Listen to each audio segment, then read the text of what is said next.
You don't describe yourself as anti-vax, do you? No, I would call myself vaccine hesitant.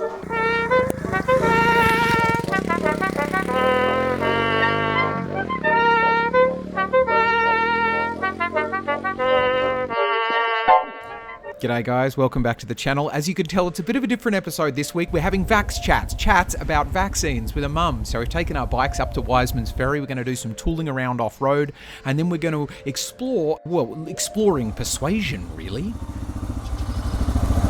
There we go. Alright, there we go. Go on.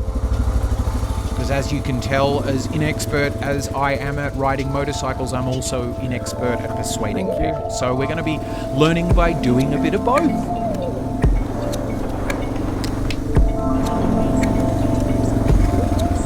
Oh, that's wrong because we're going left.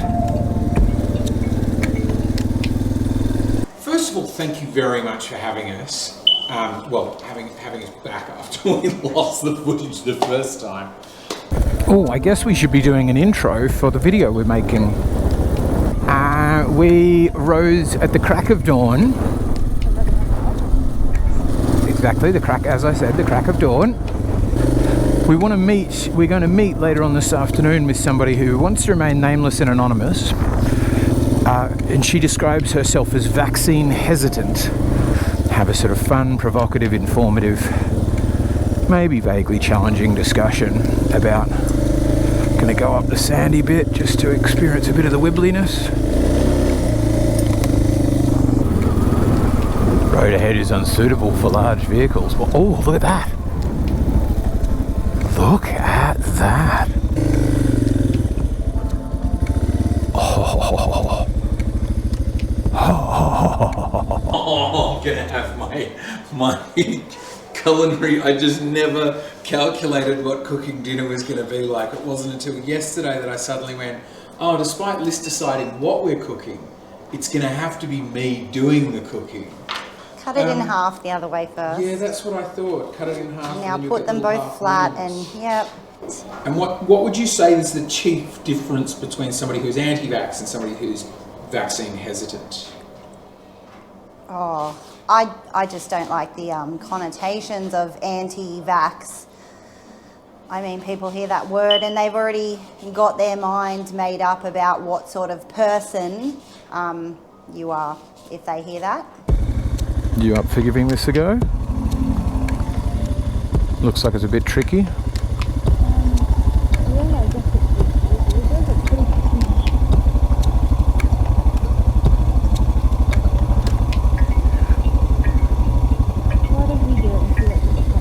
Okay.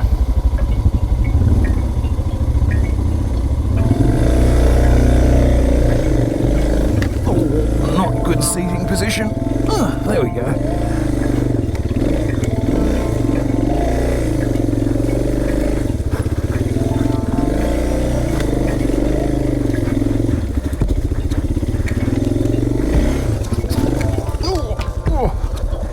Back down. Stupid person, you know, like I'm not a stupid person, but people assume anyone who's anti-vax or just, you know, who's not pro-vax, anyone who's not pro-vax must be an idiot. Like, I'm not an idiot. I'm inclined to think that my mind isn't likely to be changed, but I don't rule out the possibility. I mean, I like to think I'm pretty open-minded, but don't we all like to think that? This is exactly the thing, which is everybody thinks. Yeah. I'm stuck. I did not do it very expertly. The first and perhaps only thing I really learned from this part of the conversation is about flow. I need to focus on what I'm doing, and while I'm cooking, it's not working very well. It's like riding while distracted. It's dangerous. Oh, it's quite a nice little cliff or something.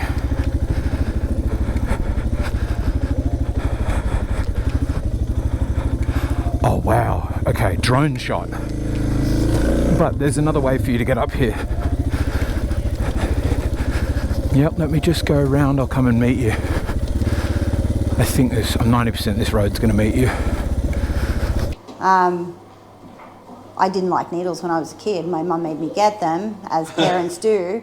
But I don't know, since I was an adult, I'd never really thought about vaccinations. I never had a need to. I haven't travelled outside of the country, or, you know, I haven't been working in a job where it was required. And then when I got pregnant and I looked at the vaccination schedule from 0 to 4. Yeah. And I went, holy shit, that is so many vaccinations, like so many. How can this be good for a baby? Like, how can this be good for a baby? Yeah, I think it could be. Where I think you'd go is like this, up here, stay high side, and then actually, no, you can just stay high side up here, go through this little rut, if you reckon you can.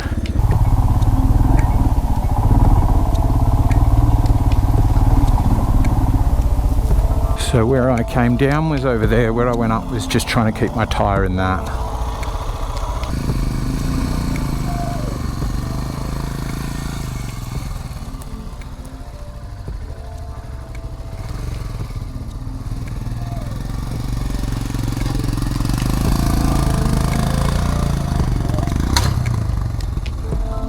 Nicely done. Oh, that's not quite where I meant to go.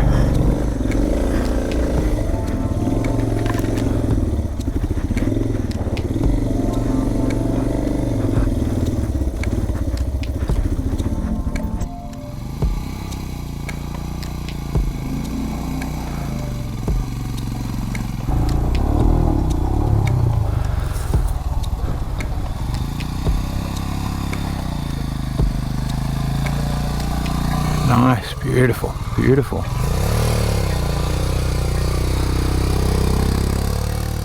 The person we're talking to had admitted that they had, at some stages, vaccinated their child for certain things. I was curious to find out which things and why. Bloody look at you. The last one he had was at the end of last year. And it was for meningitis. Okay. And it was basically, my doctor's just really nice. And like, I have trouble like saying no to people and refusing when they're just being so nice and polite about stuff. So some of what I could suggest to people is, if you want to make people vaccinate more, be nice to them. Nice and persistent.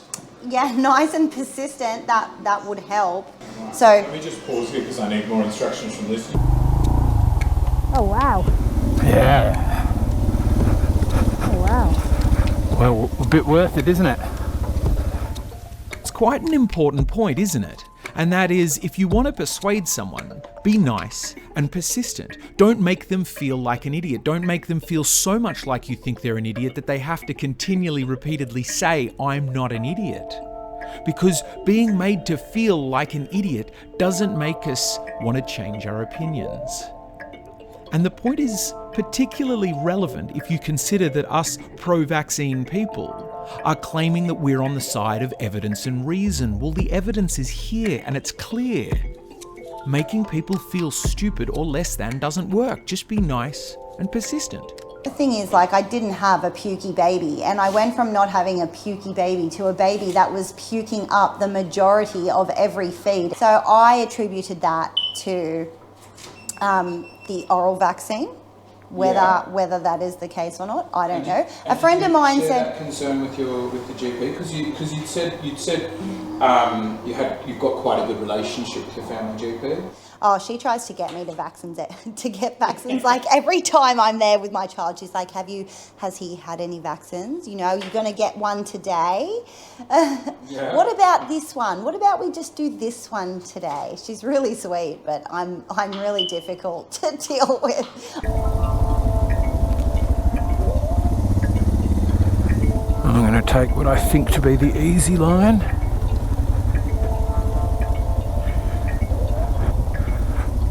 dragging the back brake a bit now. I'm going to cross to the right. Me leaning back, it'll slip a bit. Oops, I'm not sure I should have crossed quite that far. Oh fuck. Yeah, oh yeah. I just would have gone down. I'd have been planning that a bit better. Would have probably stayed that side, which is much smoother.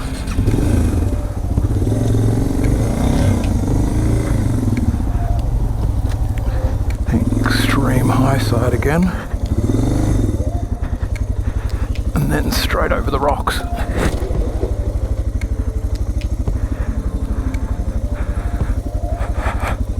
I'll get down, I'll come run back up to watch. So what these no jab, no play rules do is they stop me from working because I can't put my son in childcare. That's what they do. Can you explain a bit about how no jab, no play works? That's my vague understanding is you're not able to take your child to childcare. Or preschool. Or preschool. Yeah, that's it. And so how does that, tell me the story of that. How did they find out? How do they know if your child's vaccinated? Oh, because you have to provide a vaccination history statement. No, you have to show us your child's papers. You do. You have to show the papers to enroll. To enroll, you have to show the papers. It's remarkably fascist. Oh, I mean, somewhat understand it, but Not this. Not this. great. Okay, got it. I reckon. I hope. yeah. So if you look at it, if people are not vaccinating because they're concerned for their child's welfare, Yeah. for a lot of people, money is not going to be enough to motivate them to do that. So all it's doing. Last time, didn't you say something about how your little gentleman's, you got those ones last year because it put you on track? But I'm still like, and my doctor's still like, what about the next one? So, but, you know, I'll be honest, I only did that because I was moving towards finding a way to getting him enrolled in childcare or preschool. Okay, right. So there's some of that, right? So their punitive measures, I guess, do work for some people, but for some, So me, they I didn't want to don't. say it, but I was like, so it is working a bit then. Yeah, I was really concerned about him going into school, not having that sort of environment that's a little bit more structured, closer to school than home is, you know, having that experience where he's around a lot of other children and having to get along with other children and have, you know, conflicts and resolve conflicts with other children and work together with other children. And all this no jab, no play does is actually punish the children for their parents' fears, really.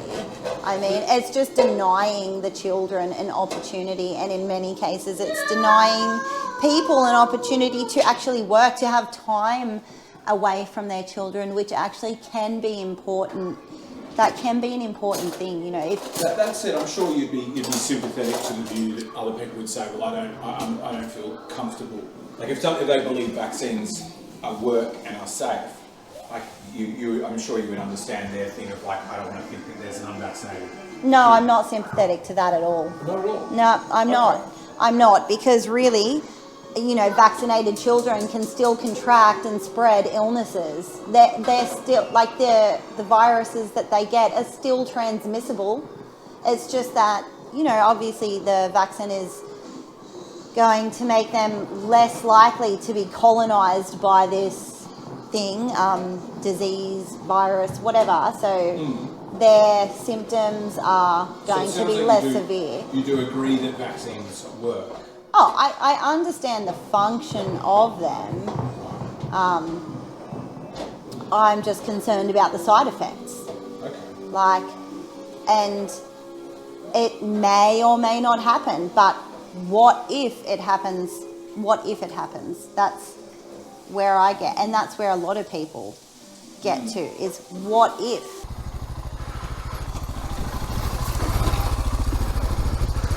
Nicely recovered. Really nicely done. Last bit just leaned a long way back.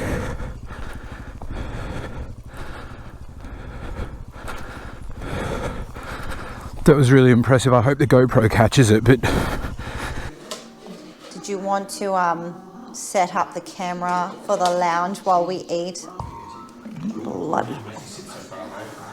There we go. Yeah, how can we force people to have medical procedures? I mean, how is that in any way ethical? Well, I can somewhat understand it, which is it goes Depends on back. if ethics is, if you think ethics is about individual rights or the greater good.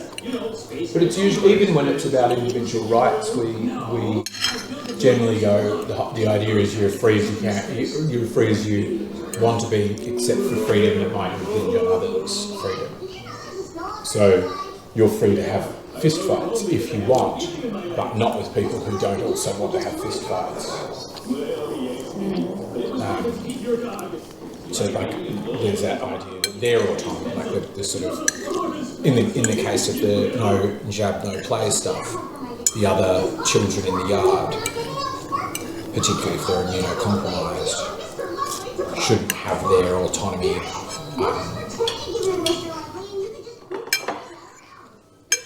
Interfered with or affected. But it's not. Wouldn't it be with the higher risk? Maybe. Is it a higher risk? Just a little Oh yeah, sure. It's not really a high risk. Isn't it? In what way? Well, how is it a high risk? Well, I would have thought if you've got somebody who's not vaccinated for polio, they are at much higher risk of contracting polio and then bringing polio to the playground.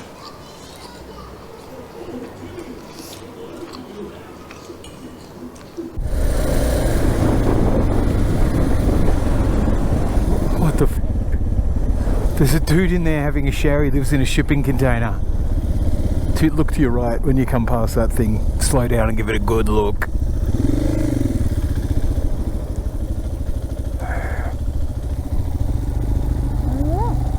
Did you see the naked dude?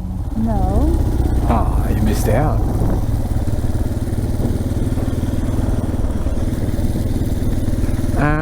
He was exactly the sort of, I didn't see his face much, but he was exactly the physicality of what you'd expect for a man living in a shipping container.